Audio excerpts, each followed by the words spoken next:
Hello, my dear friends. I welcome all of you in today's session, and this is going to be the last session of our General Science MCQ series. और आज के session में भी हम कुछ important questions को लेके आए हैं और क्वेश्चंस को डिस्कस करने के साथ साथ हम कुछ इंटरेस्टिंग फैक्ट्स और इंटरेस्टिंग कंसेप्ट्स भी डिस्कस करते हैं। तो आज के सेशन को स्टार्ट करने से पहले मैंने जो आपको प्रीवियसली क्वेश्चन पूछा था उसका आंसर मैं आपको बताता चलूँ। क्वेश्चन वाज कि एमआरआई का स्कैन हम किस पेशेंट पे यूज़ नहीं कर सकते, ठीक है, ये हम किस पे परफॉर्म नहीं कर सकते। तो द करेक्ट आंसर वाज ऐसा पेशेंट जिसको पेस मेकर लगा हुआ, ठीक है। और पेस मेकर क्या होता है ये मैंने आपको ऑलरेडी लेक्चर सीरीज में पढ़ाया है, तो वहाँ पे आप जाके देख सकते हो। मैं ऊपर आपको डिस्क्रिप्शन में लिंक देता हूँ, तो ऊपर आपको आई बटन पे भी लिंक मिल रही होगी, नीचे डिस्क्रिप्शन में भी आपको लिंक है, तो कहीं से भी आप जहाँ से मर्जी है वहाँ से देख लो। The first question is the body's tendency to resist acceleration is called. Body की ऐसी कौन सी टेंडेंसी होती है, कैपेबिलिटी होती है बॉडी के अंदर जो एक्सेलरेशन को रेजिस्ट करती है। आपको पता होगा इट इज इनर्शिया। और क्योंकि इनर्शिया जो होता है it is the tendency of a body to resist any change in its uniform motion और द स्टेट ऑफ रेस्ट। अगर कोई ऑब्जेक्ट रेस्ट में है तो वो हमेशा चाहेगा कि मैं रेस्ट पे ही रहूँ, तो इसकी टेंडेंसी होती है। और अगर कोई बॉडी यूनिफॉर्म मोशन में तो वो हमेशा चाहेगा कि मैं यूनिफॉर्म मोशन में ही रहूँ। इसका मतलब होता है इनर्शिया, और यही वो टेंडेंसी होती है जो रेजिस्ट करती है एक्सेलरेशन को। तो एक एग्जांपल से आपको समझाता हूँ मैं। पहले हम स्टेट ऑफ रेस्ट वाली एग्जांपल लेंगे। मान लो आपके पास दो बड़े स्टून्स हैं, एक बड़ा वाला स्टून है और एक छोटा सा आपके पास स्टून है।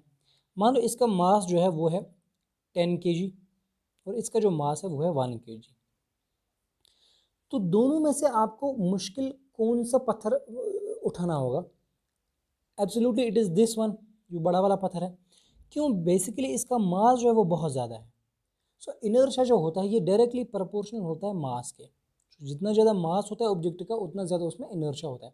तो इस पत्थर को आप आराम से उठा सकते हो, इस वाले ऑब्जेक्ट को, क्योंकि इसका मास जो है वो बहुत कम होगा कंपेयर टू दिस वन। सो इसका मतलब ये है कि जितना ज़्यादा बॉडी के अंदर मास होगा उतना उसका इनर्शिया होगा और उतना ज़्यादा वो एक्सेलरेशन को रेजिस्ट करेगा। यानी कि ये वाला ऑब्जेक्ट जो है दिस वन, आप हमेशा क्या करोगे, आप कोशिश करोगे कि इस पत्थर को मैं उठाऊं, तो इसके लिए आपको बहुत ज़्यादा फोर्स लगेगा, ठीक है। मान लो आपको इसको चेंज करना है, यहाँ से इसको यहाँ ले जाना है, तो आपको बहुत ज़्यादा फोर्स अप्लाई करना पड़ेगा।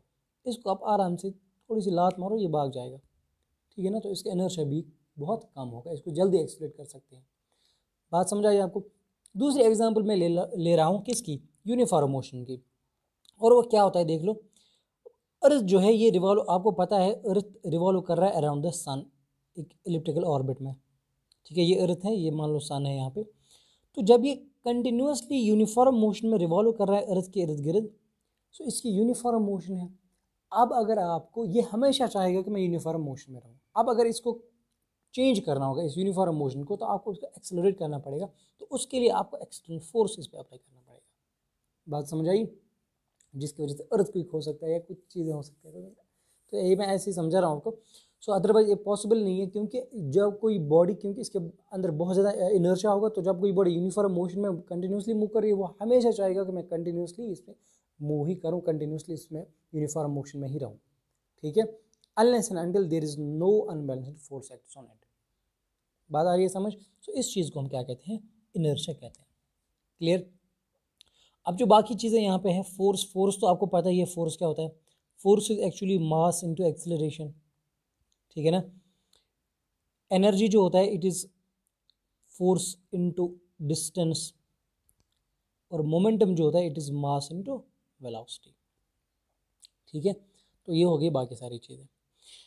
नेक्स्ट क्वेश्चन की तरफ बढ़ते हैं। This was easy one, and the question is which type of energy resource is geothermal energy. आप ऑप्शंस देख लीजिए यहाँ पे। जियोथर्मल एनर्जी इनमें से कौन सा होता है? ये नॉन कन्वेंशनल भी है और रिन्यूएबल भी है। क्यों? क्योंकि नॉन कन्वेंशनल होता है जो हम पहले से यूज़ नहीं करते आ रहे हैं, जो ट्रेडिशनली हम यूज़ नहीं करते थे। कन्वेंशनल वो होता है जो हम ट्रेडिशनली यूज़ करते हैं, जैसे फॉसिल फ्यूल्स का यूज़ हम पहले से करते आ रहे हैं, ठीक है, या हाइड्रो पावर प्लांट्स का हम पहले से यूज़ करते आ रहे हैं, ठीक है। तो नॉन कन्वेंशनल वो होते हैं जो हम पहले से यूज़ नहीं करते थे। जियोथर्मल को हम पहले से यूज़ नहीं करते थे, इसलिए ये नॉन कन्वेंशनल बनता है। और रिन्यूएबल क्यों बनता है ये आपको अभी पता चलेगा, मैं आपको डायग्राम से समझाता हूँ। कि जियोथर्मल पावर प्लांट जो है वो कैसे काम करता है। ये डायग्राम आप देख लो, ध्यान से देखना, ये बहुत इंपॉर्टेंट है एग्ज़ाम के लिए भी और आपके इंफॉर्मेशन के लिए भी। तो पहले आप ये चीज़ देख लीजिए कि जो जब भी कोई जियोलॉजिकल चेंज आ जाती है, जैसे अर्थक्वेक मान लो, अर्थक्वेक में एग्जांपल ले रहा हूँ। सो जब अर्थक्वेक आएगा तो वहाँ पे जो लावा निकलता है उस ज़मीन के जो भी जहाँ पे अर्थक्वेक हो गया वहाँ पे जो लावा निकलता है ज़मीन के अंदर से, उसके साथ जो स्टोन्स होती है वो बहुत हॉट होती है। और ज़मीन के अंदर आपको पता है ये ग्राउंड वाटर्स होते हैं।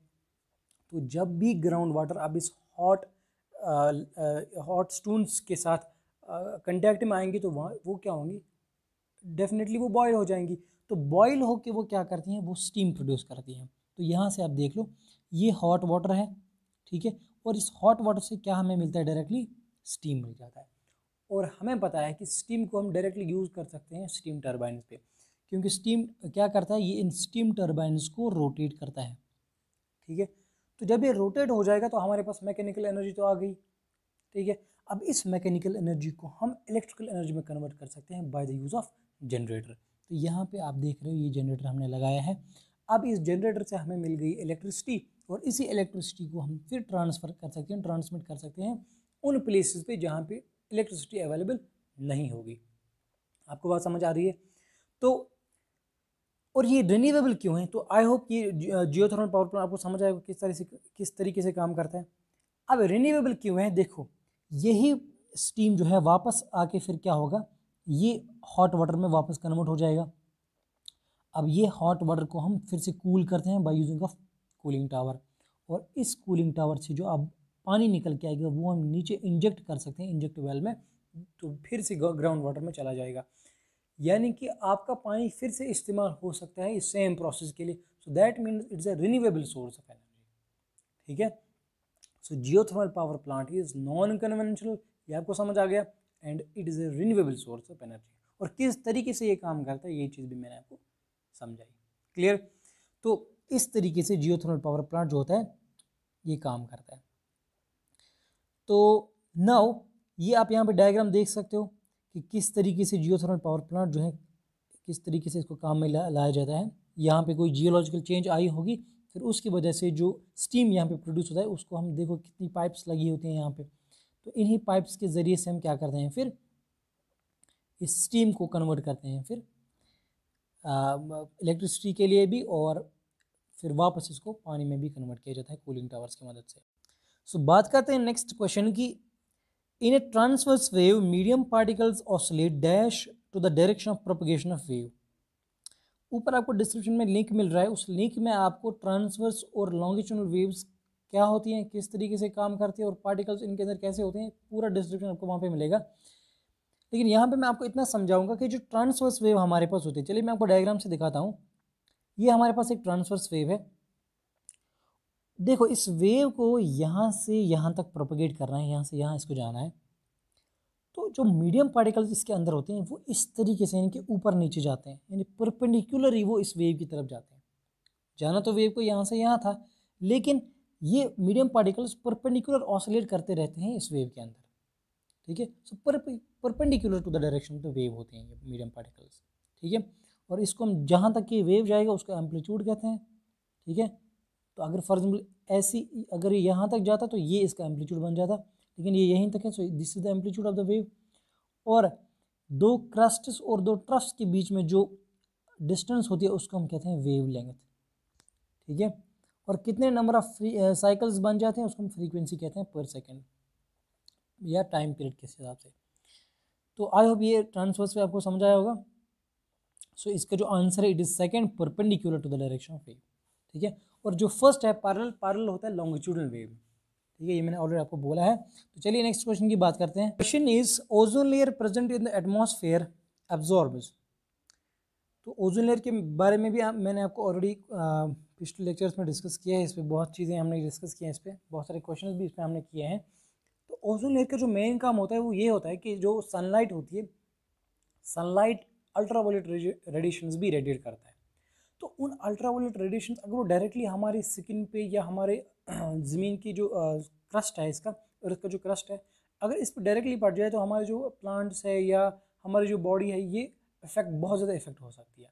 तो इस चीज़ को बचाने के लिए ओजोन लेयर नेचर की वजह से एक ओजोन लेयर एटमॉस्फेयर के अंदर है, और ये ओजोन लेयर क्या करता है, उन्हें अल्ट्रावायलेट रेडिएशंस को एब्जॉर्ब कर देता है, ठीक है, सो दैट हमारी ह्यूमंस भी प्लांट्स भी क्या है ये सेफली अर्थ पे सर्वाइव कर सकें।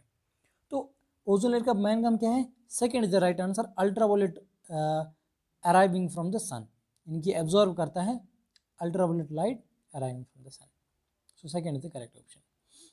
Next question is dash states that the force between two electric charges reduces to quarter if its former value when the distance between them is doubled। Question क्या कह रहा है मैं आपको समझा रहा हूँ कि फोर्स कब 4 टाइम्स बनेगा, जब डिस्टेंस इनके बीच में डबल की जाएगी, इनकी जब डिस्टेंस क्या की जाएगी, डबल की जाएगी, तो फोर्स जो है वो 4 टाइम्स बन जाएगा। इसका मतलब क्या है, देखो इसका मतलब क्या है, इसका मतलब है कि force is inversely proportional to r square, ठीक है, तभी बन सकता है ये 4 टाइम्स। कैसे, देख लो यहाँ पे, जब मैं आर स्क्वायर को देखूं, आर इज, देखो आर अगर 2 हो गया, सो आर स्क्वायर कितना हो जाएगा 4, क्योंकि 2 स्क्वायर इज 4, तो ये 4 यहाँ आ जाएगा, so it is force will become 4 times जब हम डिस्टेंस क्या करेंगे 2 times, so it is actually Coulomb's law. चलिए मैं ऑप्शंस दिखाता हूँ पहले आपको। First is Pascal's law, Ohm's law, Coulomb's law and Hooke's law. So Coulomb law is the correct option. क्यों, क्योंकि कूलम लॉ जो होता है, और यही लॉ जो होता है ये बिटवीन 2 चार्ज होता है, तो यहाँ पे भी चार्जेस की बात हो रही है, 2 इलेक्ट्रिक चार्जेस।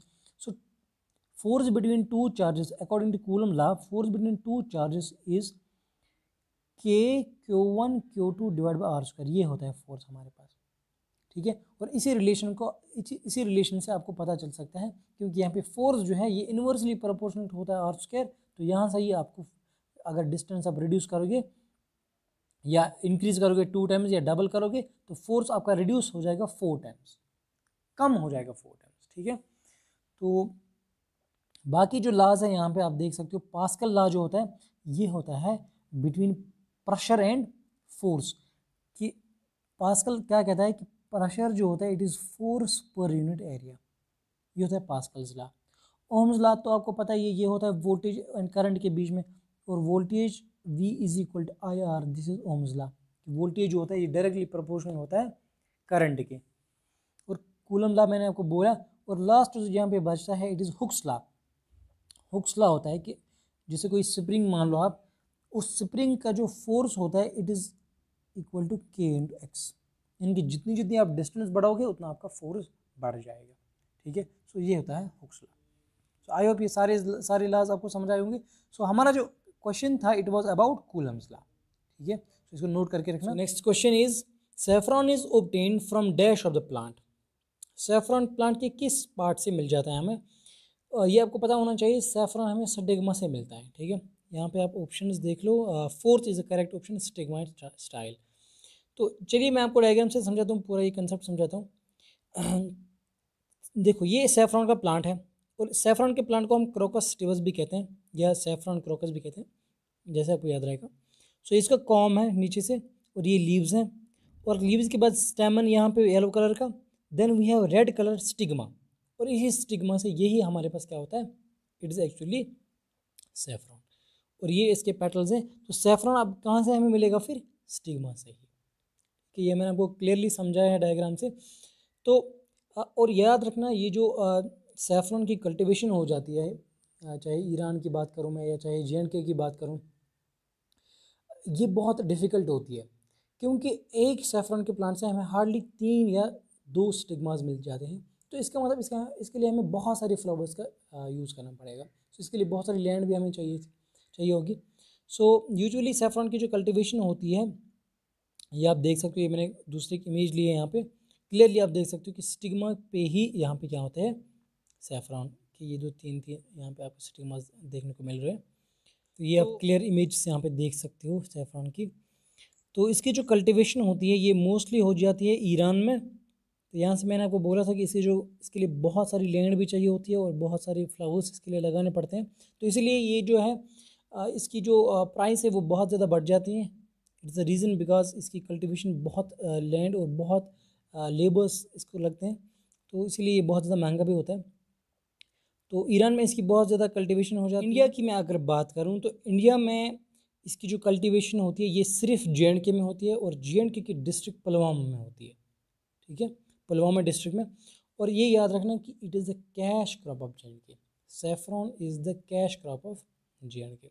तो आई होप ये सारी चीज़ आपको सैफरॉन के बारे में जो भी मैंने बोला ये आपको समझ आया होगा। तो चलिए अब हम बात करते हैं हमारे नेक्स्ट क्वेश्चन की। And the question is the number of valence electron of element silicon with atomic number 14 is। अगर सिलिकॉन का एटॉमिक नंबर 14 है तो उसके अंदर कितने वैलेंस इलेक्ट्रॉन होंगे। चलिए मैं आपको एक मेथड सिखाता हूँ और उस मेथड से आप किसी भी एलिमेंट के अंदर कितने वैलेंस इलेक्ट्रॉन है, उसकी वैलेंसी कितनी है, वो सारी चीज़ें आप यहाँ से निकाल सकते हो, ठीक है। तो हम लेते हैं सिलिकॉन और सिलिकॉन का एटॉमिक नंबर है 14। तो सबसे पहले जब हम इसका एटॉमिक स्ट्रक्चर बनाएंगे सबसे पहले हम न्यूक्लियस बनाते हैं और न्यूक्लियस के अंदर हमारे पास क्या रहते हैं, प्रोटॉन्स एंड न्यूट्रॉन्स। तो ये प्रोटॉन्स हमने बना दिए, प्लस का मतलब है प्रोटॉन। तो न्यूट्रॉन्स की जो चार्ज वो 0 होती है, उनकी कोई चार्ज नहीं होती है, लेकिन प्रोटॉन्स की प्लस चार्ज होती है और इलेक्ट्रॉन्स की नेगेटिव चार्ज होती है। तो इसके अंदर अब 14, इसका एटॉमिक नंबर 14 है तो इसके अंदर 14 प्रोटॉन्स होंगे और 14 इलेक्ट्रॉन्स होंगे। ये याद रखना, ये पॉइंट याद रखना, जितना एटॉमिक नंबर होगा उतने ही प्रोटॉन्स होंगे और उतने ही इलेक्ट्रॉन्स होंगे। तो इसके अंदर 14 प्रोटॉन्स होंगे न्यूक्लियस के अंदर। तो इसके बाद आता है पहला शेल और पहले शेल में सिर्फ 2 ही इलेक्ट्रॉन्स जाते हैं, ठीक है, सिर्फ 2 इलेक्ट्रॉन्स पहले शेल में जाते हैं।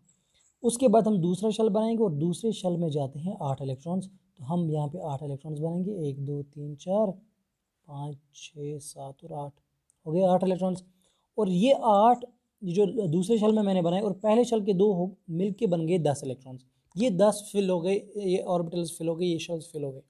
अब बचते हैं 4 इलेक्ट्रॉन्स और 4 इलेक्ट्रॉन्स हो जाएंगे तीसरे शेल में। और याद रखना जो लास्ट शेल होता है ना उसके अंदर सिर्फ 8 इलेक्ट्रॉन्स जाते हैं। तो यहाँ से मैं अब इसके पास 4 ही है ना तो 8 नहीं जा सकते, 1 2 3 और 4 इलेक्ट्रॉन्स बन गए इसके यहाँ पे, ठीक है। सो ये नेगेटिव में जो ऊपर रख रहा हूँ इलेक्ट्रॉन को, इसका मतलब है इलेक्ट्रॉन की चार्ज जो होती है वो नेगेटिव होती है। तो लास्ट शेल में कितने इलेक्ट्रॉन जाएंगे, 4 इलेक्ट्रॉन्स। तो इसका मतलब है वैलेंसी यही होती है और वैलेंस इलेक्ट्रॉन कि जितने लास्ट शेल में इलेक्ट्रॉन होंगे वो वैलेंस इलेक्ट्रॉन होते हैं, ठीक है ना। तो इसके पास कितने वैलेंस इलेक्ट्रॉन है, इट इज़ 4 वैलेंस इलेक्ट्रॉन होते हैं सिलिकॉन के। चलिए मैं और एक एग्जांपल आपको सिखाता हूँ, उससे भी आपको क्लियर हो जाएगा कि कैसे हम ये चीज़ निकाल सकते हैं। चलिए मैं लेता हूँ अब सोडियम की एग्जांपल, ठीक है। अब हम सोडियम की एग्जांपल लेते हैं। सोडियम का जो एटॉमिक नंबर होता है इट्स 11। कोई भी एग्जांपल आप फ्लोरीन ले लो या कोई भी ले लो। तो पहले हम न्यूक्लियस बनाएंगे, न्यूक्लियस के अंदर इसके पास 11 एटॉमिक नंबर 11 है तो इसके पास 11 प्रोटॉन्स होंगे और 11 इलेक्ट्रॉन्स भी होंगे। तो पहले शेल में कितने जाएंगे, 2 इलेक्ट्रॉन्स। अब दूसरे शेल में कितने जाएंगे, 8। सो 1 2 3 4 5 6 7 8 इलेक्ट्रॉन जाएंगे दूसरे शेल में। अब तीसरे शेल में कितने जाएंगे, 8 ही इलेक्ट्रॉन जाएंगे। लेकिन यहाँ पे इसके पास कितने हैं, इसके पास 11 इलेक्ट्रॉन्स हैं तो ऑलरेडी जो है 10 फिल हो गए। अब इसके पास सिर्फ 1 इलेक्ट्रॉन बचा, वो यहाँ पे रहेगा इस शेल में। तो इसका मतलब इसके वैलेंस इलेक्ट्रॉन सिर्फ एक ही वैलेंस इलेक्ट्रॉन इसके पास है सोडियम के पास। बात समझाई। अब अगर किसी के लास्ट शेल में 2 इलेक्ट्रॉन्स की तो 2 वैलेंस इलेक्ट्रॉन, किसी के लास्ट शेल में 5 इलेक्ट्रॉन तो 5 वैलेंसी होगी उसकी, यानी कि 5 वैलेंस इलेक्ट्रॉन। बात समझ आ रही है आपको। और अब मैं अगर सिलिकॉन की ही बात करूँ, मैं सिलिकॉन की ही बात करता हूँ। अभी आपने देखा कि सिलिकॉन की जो वैलेंस इलेक्ट्रॉन है वो है 4, लेकिन लास्ट शेल में जाते हैं 8 इलेक्ट्रॉन्स। अब उसको कितने चाहिए ताकि वो फिल करा अपना ऑर्बिट, 4 चाहिए। तो इसका मतलब उसकी वैलेंस भी 4 है। बात समझ आ रही है, क्योंकि ये ना तो लूज़ करेगा 4 ना तो गेन करेगा, बल्कि शेयर करेगा ये 4। क्लियर। सो इसकी वैलेंसी बनती है 4 और इसके वैलेंस इलेक्ट्रॉन भी 4 बनते हैं। सो हमारा जो करेक्ट आंसर था it is 4th option, that is 4। Now let's move next question. Question is, which of the following statement is correct for resistance of pure metal and its alloy if the length and cross sectional area is same। यानी कि length और cross sectional area हम same रख रहे हैं, उसमें कोई change नहीं कर रहे हैं, लेकिन प्योर मेटल और अलॉय की बात हो रही है यहाँ पे। याद रखना जो प्योर मेटल होता है उसमें क्या रहता है हमारे पास, प्योर मेटल में उसमें रेजिस्टेंस कम रहती है, ठीक है। उसकी रेजिस्टेंस बहुत कम होती है क्योंकि उसकी कंडक्टिविटी बहुत ज़्यादा होती है। और जब उसकी कंडक्टिविटी ज़्यादा होगी क्योंकि उसमें बहुत सारे फ्री वैलेंस इलेक्ट्रॉन रहते हैं, आउटर शेल्स में। तो जब फ्री वैलेंस इलेक्ट्रॉन होंगे तो वो बहुत ज़्यादा कंडक्ट करेगा, उसकी कंडक्टिविटी बहुत ज़्यादा है, तो रेजिस्टेंस डेफिनेटली क्या होगी, कम होगी। लेकिन अगर हम अलॉय की बात करेंगे, अलॉय बनता है मिक्सचर ऑफ मेटल्स या mixture of metals and non metals से। तो अलॉय का क्या होता है, किसी की रेजिस्टेंस, किसी मेटल की रेजिस्टेंस ज़्यादा होती है, किसी की कम होती है। तो जब ये कम और ज़्यादा रेजिस्टेंस मिलके ये थोड़ी सी रेजिस्टेंस ही बढ़ा देगा। तो याद रखना अलॉय की रेजिस्टेंस थोड़ी सी ज़्यादा होती है और कंडक्टिविटी क्या होगी, फिर कंडक्टिविटी कम होगी। बात समझाई, क्योंकि कंडक्टिविटी जो होती है, conductivity is inversely proportional to resistivity. यानी कि जब किसी अगर हम किसी मेटल की बात करेंगे, अगर किसी मेटल की रेजिस्टेंस कम है तो उसकी कंडक्टिविटी ज़्यादा होगी। अब अगर किसी की रेजिस्टिविटी कम ज़्यादा है तो उसकी कंडक्टिविटी कम होगी। बात समझ आई? तो यही चीज़ मैं आपको समझा रहा था। तो यहाँ पे अलॉय की बात हो रही है तो ऑप्शंस यहाँ पे क्या रहेंगे, हाँ, resistance of pure metal will always be less than it's alloy, क्योंकि प्योर मेटल की कंडक्टिविटी ज़्यादा होती है तो रेजिस्टेंस कम होगी एज कम्पेयर टू अलॉय। ठीक है, बाकी ऑप्शन देख लो, उनमें से कोई आंसर नहीं रहेगा आपका। तो प्योर मेटल की जो रेजिस्टेंस होती है वो कम होती है। So the next question is ecological footprint represents, ecological footprint क्या रिप्रेजेंट करता है। देखो, इकोलॉजिकल फुटप्रिंट का मतलब होता है कि वो एरिया जहाँ पे हमें प्रोडक्ट्स मिलते हैं, जहाँ पे हम कल्टीवेशन करते हैं, वेजिटेशन करते हैं, बाकी सारी चीज़ जो भी है, या इंक्लूडिंग दैट वाटर जो हम यूज़ करते हैं। So it is the area of productive land and water to meet the resources requirement. So first is the correct option. ठीक है, सो बाकी इसमें कोई ऑप्शन ऐसा नहीं है। सो first is the correct option. तो चलिए नेक्स्ट क्वेश्चन की तरफ बढ़ते हैं। रिन्यूएबल नेचुरल रिसोर्सेज इंक्लूड, इनमें से कौन कौन से रिन्यूएबल सोर्सेज हैं। देखो, एयर भी रिन्यूएबल सोर्स है, वाटर ये भी रिन्यूएबल सोर्स है, बेसिक है। सॉइल तो रिन्यूएबल नहीं है। So both A and B is the correct option. ठीक है, ये आपको पता ही होगा, बेसिक क्वेश्चन है। तो नेक्स्ट क्वेश्चन की तरफ बढ़ते हैं। A river with high BOD value indicates, river का हाई बीओडी वैल्यू क्या रिप्रेजेंट करता है, ये आपको पता होना चाहिए। बीओडी लेवल हम कहते हैं it is biochemical oxygen demand. इसको याद रखना, मैं लिख के रखता हूँ ये, it is biochemical oxygen demand. ठीक है, इस चीज़ को नोट करके रखना। तो इसका मतलब ये होता है कि देखो, जब जो पोल्यूशन जब वाटर के अंदर जाता है, पोल्यूटेंट्स जब वाटर के अंदर जाते हैं, वाटर बॉडीज़ के अंदर, तो वो उस वाटर को पोल्यूट करते हैं, और जो बैक्टीरिया उसके साथ होते हैं, उन पोल्यूटेंट्स के साथ, वो जो वाटर के अंदर ऑक्सीजन होता है उसको ख़त्म करने की कोशिश करते हैं, बहुत कम, उसकी ऑक्सीजन लेवल बहुत कम करते हैं वाटर के अंदर, जिसकी वजह से वाटर के अंदर ऑक्सीजन जो बहुत कम हो जाता है उसकी लेवल। तो जो एक्वेटिक एनिमल्स है, फिशेज़ है, बाकी चीज़ें हैं, तो उनके लिए अब ऑक्सीजन डिमांड जो होती है वो बढ़ जाती है, क्योंकि वहाँ पे ऑक्सीजन की लेवल जब कम होगी तो डिमांड डेफिनेटली बढ़ जाएगी। तो ये किसकी वजह से होता है, ये पोल्यूशन की वजह से होता है। ठीक है, तो अगर आप ऑप्शंस के अंदर देखोगे, river with high BOD value indicates high pollution level. ठीक है, the fundamental role of root hairs in plants is, root hairs का फंडामेंटल रोल क्या रहता है प्लांट्स के अंदर। तो ये चीज़ को समझने के लिए हम एक डायग्राम का यूज़ करते हैं, इस चीज़ को ध्यान से देखना। ये एक रूट हेयर का एक डायग्राम है हमारे पास। तो आप देख सकते हो कि रूट हेयर जो होता है, ये सॉइल के अंदर जो वाटर होता है, ये उस वाटर को एक्सट्रैक्ट करता है और इसको पहुंचाता है किसके अंदर, प्लांट के अंदर। ठीक है, तो यहाँ से आप डायग्राम में देख लो, ये जो वाटर होगा सॉइल के अंदर, ये उसको अपनी तरफ लाता है। देखो यहाँ से इस डायग्राम से आप देख लो, ये इस वाटर को अपनी ओर लाता है और क्या करता है, पूरे प्लांट को फिर ये वाटर ट्रांसफ़र हो जाता है। ठीक है, सो ये काम होता है रूट हेयर्स का। डायग्राम से आपको ये चीज़ समझ आ गया। तो द करेक्ट ऑप्शन जो यहाँ पे है, it absorbs water and mineral salts from soil. So third is the correct option. ठीक है, बाकी इनमें से कोई ऑप्शन इसके लिए सही नहीं है। तो रूट हेयर का बस इतना काम होता है कि ये प्लांट के अंदर वाटर को पहुंचाता है फ्रॉम सॉइल, दैट्स इट। तो चलिए नेक्स्ट क्वेश्चन की बात करते हैं अब। Which among the following has been identified for maximum potential of tidal power in India. तो इनमें से सबसे ज़्यादा टाइडल पावर कहाँ से मिलता है हिंदुस्तान के अंदर, it is gulf of Cambay. ठीक है, third is the correct option. चलिए मैं आपको यहाँ से समझाता हूँ। ये आप देख रहे हो, अगर हम गल्फ ऑफ कैम्बे की बात करेंगे जो कि यहाँ पे आता है नियर मुंबई, ठीक है। गुजरात के अंदर जो है, यहाँ पे जो मैंने डायग्राम में आपको दिख रहा होगा, तो इट इज़ गल्फ ऑफ कुछ इसको कहते हैं, जो पहला ही ऑप्शन वहाँ पे था KUTCH, गल्फ ऑफ कुछ, और यहाँ पे होता है गल्फ ऑफ कैम्बे। और इसकी जो टाइडल पावर प्लांट की जो कैपेसिटी है इट इज़ 7200 मेगावाट, सबसे ज़्यादा इसी की होती है, ठीक है। उसके बाद होता है gulf of Kutch and then Sundarbans, Ganga delta Sundarbans. तो सबसे मैक्सिमम जो है इट इज़, याद रखना, गल्फ ऑफ कैम्बे का, और ये होता है 7200 मेगावाट्स, ठीक है। पहले इसका होता है, फिर इसका गल्फ ऑफ कच्छ का, then we have Sundarbans, then Palk strait. तो गल्फ ऑफ कैम्बे का 7200 मेगावाट्स पावर ये टाइडल पावर प्लांट से प्रोड्यूस करता है। और टाइडल पावर प्लांट्स आपको पता ही होगा कि जब टाइड्स बनते हैं सी के अंदर, तो उन्हीं टाइड्स को हम, उसकी जो एनर्जी होती है, काइनेटिक एनर्जी, उसको हम कन्वर्ट करते हैं फिर ये जो इलेक्ट्रिकल एनर्जी में by the process of tidal power plants, ठीक है। जैसे मैंने आपको आज ये जियोथर्मल पावर प्लांट समझाया, वैसे ही काम करता है फिर टाइडल पावर प्लांट भी, लेकिन यहाँ पे स्टीम का नहीं, यहाँ पे किसका इस्तेमाल होता है, वेव्स की जो काइनेटिक एनर्जी है वो इस्तेमाल होती है यहाँ पे, ठीक है ना। तो चलिए नेक्स्ट क्वेश्चन की तरफ बढ़ते हैं अब।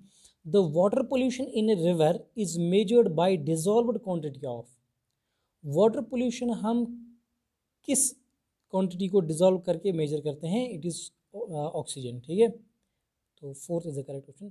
ऑल और विटामिन डिफिशिएंसी डिजीजेज एक्सेप्ट, ये सारे विटामिन डिफिशिएंसी डिजीज हैं लेकिन एक इनमें से नहीं है, व्हाट इज दैट, फ्लूरोसिस। तो पहले हम इन सारी चीज़ों की बात करेंगे। रिकेट्स, रिकेट्स क्या होता है, रिकेट्स हमें होता है, it is due to the deficiency of vitamin D, ये चीज़ आप याद रखेंगे, रिकेट्स लिख के रखो, it is due to the deficiency of vitamin D. Scurvy होता है due to the deficiency of vitamin C, और नाइट ब्लाइंडनेस होती है due to deficiency of vitamin A. ये सारे विटामिन डिफिशिएंसी डिजीज हैं एक्सेप्ट फ्लोरोसिस, ठीक है। और रिकेट्स क्या होता है, मैं आपको डायग्राम से समझाता हूँ।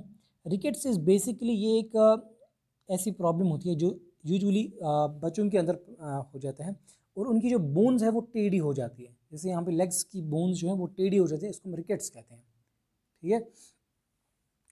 ये यानी कि बाउल्ड लेग्स यहाँ पे बन जाती हैं, और ये बच्चों के अंदर होते हैं। यहाँ पे दूसरे डायग्राम भी देख लो, इस तरह से रिकेट्स हो जाता है, ठीक है।